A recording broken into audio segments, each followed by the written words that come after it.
बिस्मिल्लाहिर्रहमानिर्रहीम। अस्सलाम वालेकुम डियर स्टूडेंट्स, मैं हूं प्रोफेसर अज़मत अली और आप देख रहे हैं मेरा चैनल मैथ्स फॉर यू। बेटा आपको रियल एनालिसिस 1 में chapter number 2 sequence and series में वेलकम करता हूं। लास्ट लेक्चर्स में हमने प्रॉपर्टीज़ ऑफ कन्वर्जेंट सीक्वेंसेस जो है उसके ऊपर डिस्कशन की थी।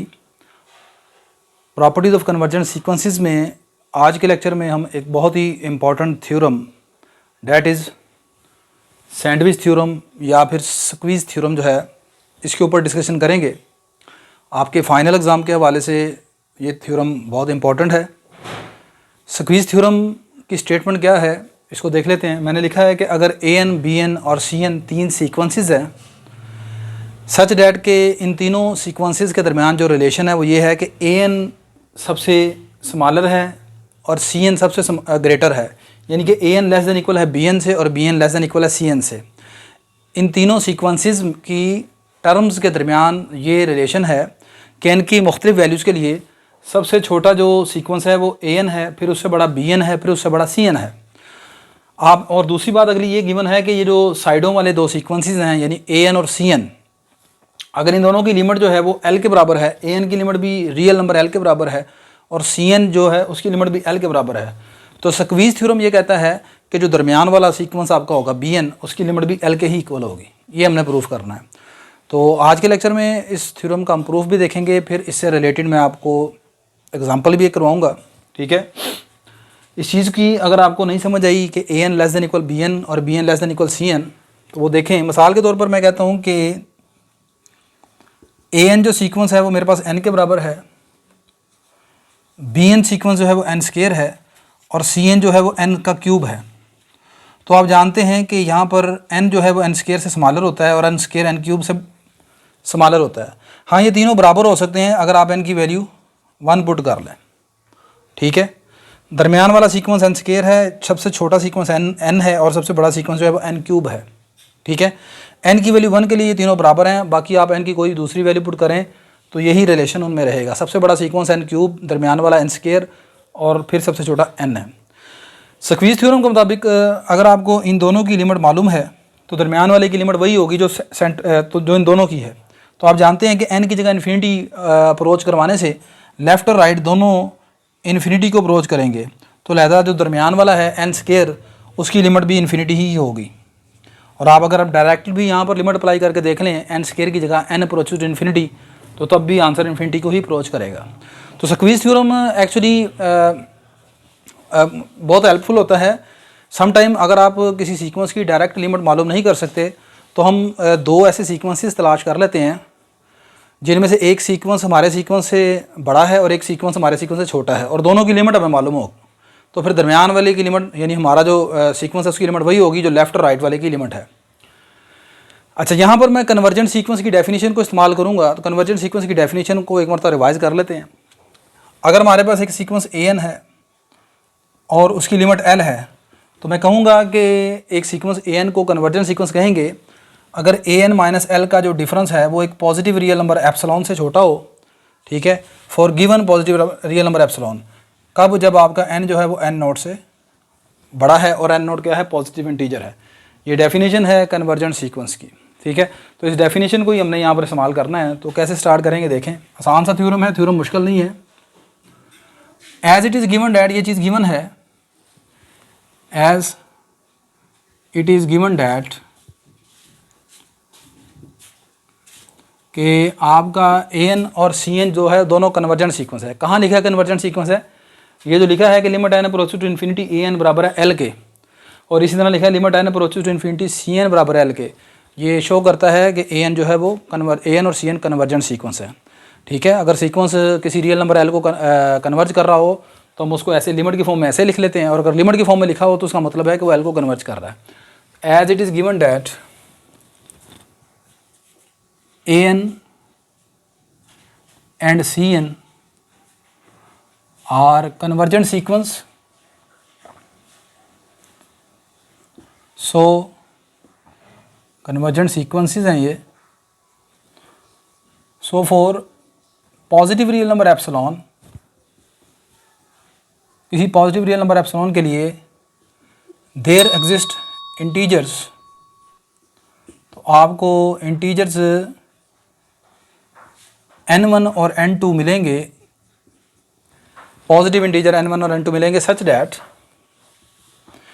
कि an जब l को कन्वर्ट करता है तो an माइनस एल का जो आंसर होगा वो लेस देन होगा l से, लेस देन होगा एप्सिलॉन से। इसके लिए मैं जो इंटीजर मान लेता हूँ वो है n1। an एक कन्वर्जेंट सीक्वेंस है, ये इसकी लिमिट l है, तो फिर an माइनस एल का जो एब्सोलूट डिफरेंस है ये लेस देन होगा एप्सिलॉन से। कब? जब आपका n n1 से बड़ा है। इसी तरह सिमिलरली Cn भी चूँकि l को कन्वर्ट कर रहा है तो Cn माइनस एल जो है उसका भी एब्सोलूट डिफरेंस होगा वो एप्सिलॉन से लेस देन होगा जब आपका n n2 से बड़ा या बराबर होगा। दोनों के लिए हम एक ही एप्सिलॉन ले सकते हैं, लेकिन दोनों के जो नंबर n1 और n2 हैं ये डिफरेंट होने चाहिए, वो n1 होगा या n2 होगा। अगर आप ये चैप्टर का ये वाला जो थ्योरम है आप फर्स्ट टाइम देख रहे हैं तो शायद आपके लिए यहाँ पर ये एप्सिलॉन वगैरह के लिए या जो डेफिनेशन के लिए प्रॉब्लम हो सकती है। अगर आप इस चैप्टर का स्टार्टिंग लेक्चर जो है वो देख चुके हैं या अगर आपने नहीं देखा तो उसको काइंडली जाकर पहले देख लें, फिर इंशाल्लाह ये चीज़ आपको अच्छी तरीके से समझ आ जाएगी। अच्छा, अब यहाँ पर मैं एक प्रॉपर्टी इस्तेमाल करूँगा, एब्सोलूट की प्रॉपर्टी है। वो प्रॉपर्टी ये है कि अगर x का एब्सोलूट लेस देन a हो तो उसको हम ऐसे लिख सकते हैं minus a less than x, x less than plus a, यानी a एक मरतबा a नेगेटिव में, एक मरतबा a पॉजिटिव में और सेंटर में x। तो इसके आगे यहाँ पर हम एक प्रॉपर्टी इस्तेमाल करेंगे, दिस इम्प्लाइज, इसे मैं लिख सकता हूँ minus absolute less than an minus L, less than आ जाएगा प्लस एप्सिलॉन के, इसे इनक्वालिटी नंबर हम 1 कह देते हैं। इसी तरह ही सिमिलरली जब ये वाली प्रॉपर्टी आप Cn के लिए इस्तेमाल करेंगे तो इससे भी मैं लिख सकता हूँ माइनस एप्सिलॉन लेस देन है Cn माइनस एल के, और ये छोटा है पॉजिटिव एप्सिलॉन से, इसे इनक्वालिटी नंबर 2 कह दें। और इसमें आपका n जो है वो n1 से बड़ा है और इसमें आपका n जो है वो n2 से बड़ा है, for all n greater than.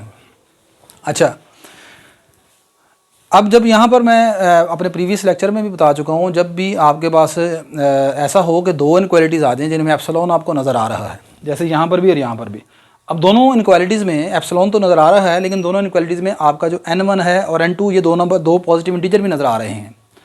ये इनक्वालिटी तब होल्ड करती है जब आपका n जो है वो n1 से बड़ा है। ये इनक्वालिटी तब होल्ड करती है जब आपका n n2 से बड़ा है। मुझे ये बताएं कि अगर मैंने आपसे ये पूछूं कि ये दोनों इनक्वालिटीज़ कॉमनली कब होल्ड करेंगी, तो जाहिर सी बात है ये तब होल्ड करेंगी, तो उन वैल्यूज़ के लिए होल्ड करेंगी जो कि इन दोनों में कॉमन है। मुझे नहीं पता कि n1 बड़ा है या n2 बड़ा है। अगर मैं लेट कर लूँ, लेट कि n डैश जो है वो मैक्सिमम है n1 और n2, n1 और n2 में से दोनों में मैक्सिमम n डैश है, तो आगे मैं लिख सकता हूँ so inequality 1 and 2, so 1 and 2 hold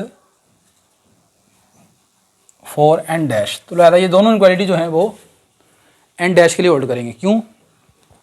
मिसाल के तौर पर फ़र्ज़ करें n1 की वैल्यू 10 है, तो पहली इनक्वालिटी किन कीमतों के लिए होल्ड करती है?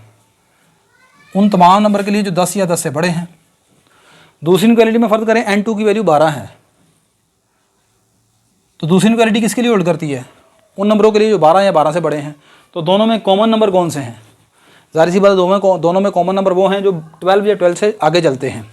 वो 10 से शुरू होते हैं, ये 12 से शुरू होते हैं, तो दोनों में कॉमन कौन से हुए? जो दोनों में मैक्सिमम है, और मैक्सिमम कौन है? 12 है। तो यही बात मैंने लिखी है, फ़र्ज़ कर लें कि इन दोनों का मैक्सिमम n डैश है, तो मैंने कहा लिहाजा 1 and 2 both will hold for n dash, यानी कि मैक्सिमम के लिए। अच्छा, अब अगली बात सुनाए। अब आपने अगली चीज़ ये इन्फॉर्मेशन गिवन है कि an जो है वो लेस देन इक्वल है bn से और bn लेस देन इक्वल है cn से। एज गिवन डैट, ये चीज़ आपको गिवन है कि an स्मॉलर इक्वल है bn से और bn स्मॉलर इक्वल है cn से। मैंने प्रूफ क्या करना है? मैंने प्रूफ ये करना है कि bn की जो लिमिट है वो l के बराबर है। ये कब प्रूफ होगा? ये प्रूफ तब होगा अगर bn में से l को माइनस करें और इसका एब्सोलूट डिफरेंस ले लें और वो मैं दिखा दूँ कि वो एप्सिलॉन से छोटा है। अगर मैं ऐसा दिखा दूँ तो फिर ये मेरा प्रूफ ख़त्म हो जाएगा। मैंने लिखा कि ये चीज़ आपके पास गिवन है ये प्रूफ करने के लिए बी एन में से क्या माइनस हो रहा है, एल माइनस हो रहा है। आप इसकी हर साइड से एल को सब्ट्रैक्ट कर दें, subtracting L from each side. यहाँ से आपने रियल नंबर एल को माइनस किया, ये ऐसे बन गया, इधर भी माइनस कर दें, ये आ जाएगा बी एन माइनस एल, इधर भी माइनस कर दें c n minus l. Using inequality number 1 and 2, using 1 and 2, using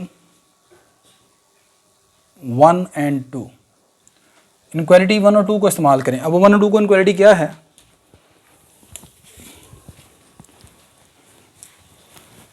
inequality 1 और 2 को इस्तेमाल करना है। अब इनक्वालिटी नंबर 1 पर गौर करें। इक्वालिटी 1 में लिखा है माइनस एप्सिलॉन छोटा है ए एन माइनस एल से, तो मैं लिख रहा हूँ इस तरह, माइनस एप्सिलॉन छोटा है ए एन माइनस एल से। आगे ऊपर वाली इनक्वालिटी को देखें, यूजिंग 1 and 2 इन 3, इसे 3 कह लें। अब 3 में इस्तेमाल करने लगा हूँ। 1 की मदद से देखा मैंने कि माइनस एप्सिलॉन छोटा है ए एन माइनस एल से, ये लिख लिया। आगे ए एन माइनस एल किससे छोटा है, बी एन माइनस एल से, ये लेस देन इक्वल आ गया बी एन माइनस एल से। आगे बी एन माइनस एल किससे छोटा है, सी एन माइनस एल से। और इनक्वालिटी नंबर 2 से देखें कि सी एन माइनस एल किससे छोटा है, एप्सिलॉन से छोटा है, ये लेस देन आ गया एप्सिलॉन से। अगर मैं दरमियान वाले ये वाले पार्ट छोड़ दूँ तो क्या इसे लिखा जा सकता है कि माइनस एप्सिलॉन छोटा है बी एन माइनस एल और बी एन माइनस एल छोटा है लेस देन एप्सिलॉन। ठीक है, तो क्या इसे दोबारा अगर एब्सोल्यूट की शक्ल में क्लोज कर लिया जाए, जैसे कि अभी आपने देखा कि x का एब्सोल्यूट अगर a से कम हो, लेस देन a हो, तो इसको हम ऐसे लिख लेते हैं minus a less than x, x less than plus a. और अगर ये ऐसे लिखा हो तो हम इसको दोबारा ऐसे भी लिख लेते हैं, यानी ऐसे लिखा हो तो नीचे वाली फॉर्म ओपन की जा सकती है, नीचे वाली फॉर्म ओपन है तो ऊपर वाली क्लोज की जा सकती है। ये if and only if condition है, ये कैलकुलस में आप रिजल्ट पढ़ के आ चुके हैं, रियल एनालिसिस में आपने पढ़ा है। तो इसको मैं क्लोज कर रहा हूँ, ये आ जाएगा b n minus L less than आ जाएगा एप्सिलॉन के, और यहाँ पर एन आपका क्या है, ये वाला जो दोनों के मैक्सिमम था, for all n greater than equal to n dash. ठीक होगी जी बात ये। दिस शोज दैट कि बी एन जो है उसकी जो लिमिट है वो भी किसके बराबर है, एल के बराबर है। यही हमारा टारगेट था, ये प्रूफ करना है। नेक्स्ट सैंडविच थ्योरम को या स्क्वीज थ्योरम को इस्तेमाल करते हुए हम एक एग्जांपल प्रूफ करते हैं, उसको देखते हैं। ले बेटा जी, नेक्स्ट स्क्वीज थ्योरम की मदद से आपने ये प्रूव करना है कि sine n over n limit n approaches to infinity 0 के बराबर है। सेकेंड ईयर में जो आपने रिजल्ट पढ़ा है वो ये होता है, limit theta approaches to 0 sine theta over theta equal to 1 के बराबर है। वहाँ पर लिमिट थीटा अप्रोचेस टू 0 है, ये अप्रोचेस टू इन्फिनिटी है, इस चीज़ का फ़र्क याद रखिएगा। अच्छा, अब सैंडविच थ्योरम की मदद से या स्क्वीज थ्योरम की मदद से आपने प्रूफ करना है। साइन फंक्शन जो है इसकी रेंज आप जानते हैं -1 और +1 के दरमियान होती है, और -1 एंड +1 आर इंक्लूडेड। आप लिखेंगे as for all n belong to N, आप कोई भी एन यहाँ पर रख लें नेचुरल नंबर, आपका साइन का जो आंसर है वो -1 और +1 के दरमियान है। ठीक होगी बात ये। अब ये वाली फॉर्म बनाने के लिए, साइन एन ओवर एन बनाने के लिए, मैं इनक्वालिटी के हर साइड को n से डिवाइड कर देता हूँ, और n एक क्या है, पॉजिटिव इंटीजर है। अब वो चूँकि पॉजिटिव इंटीजर है तो साइन ऑफ इनक्वालिटी चेंज नहीं होगा। This implies -1 over n less than equal आ जाएगा साइन n ओवर n, और ये लेस देन इक्वल आ जाएगा 1 ओवर n के। अब हमने जिसकी लिमिट मालूम करनी है वो फंक्शन आपका दरमियान में है, सीक्वेंस।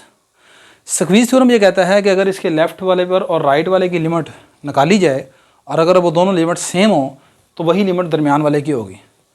तो मैंने अब लेफ़्ट और राइट की जो सीक्वेंसेस हैं इनकी लिमिट निकालनी है। As limit n approaches to infinity -1 over n, ये जो इसका लेफ़्ट साइड पर सीक्वेंस पड़ा है उसकी लिमिट निकाली, ये आ गया -1 over infinity that is equal to 0। इसकी इसी तरह ही सिमिलरली इसकी जो राइट साइड पर सीक्वेंस है, limit n approaches to infinity 1 over n, वो भी 0 को अप्रोच करता है। आगे n की जगह इन्फिनिटी पुट करें, 0 आ जाएगा। Hence by the squeeze theorem, चूँकि लेफ्ट और राइट दोनों की लिमिट 0 के बराबर है, हैंस बाय स्क्वीज या sandwich theorem, limit n approaches to infinity sine n over n equal है 0 के। ठीक हो गया जी। स्क्वीज थ्योरम के अलावा भी हम इसको अगर वैसे प्रूफ करना चाहें तो वैसे भी प्रूफ कर सकते हैं। कैसे? अगर आप नॉमिनेटर डिनोमिनेटर दोनों की लिमिट आप अप्लाई कर दें तो ऊपर अप्लाई करेंगे तो साइन इन्फिनिटी बनेगा। अब साइन इन्फिनिटी का मतलब है some real number between -1 and +1। Infinity क्या है? Infinity very large sufficient number.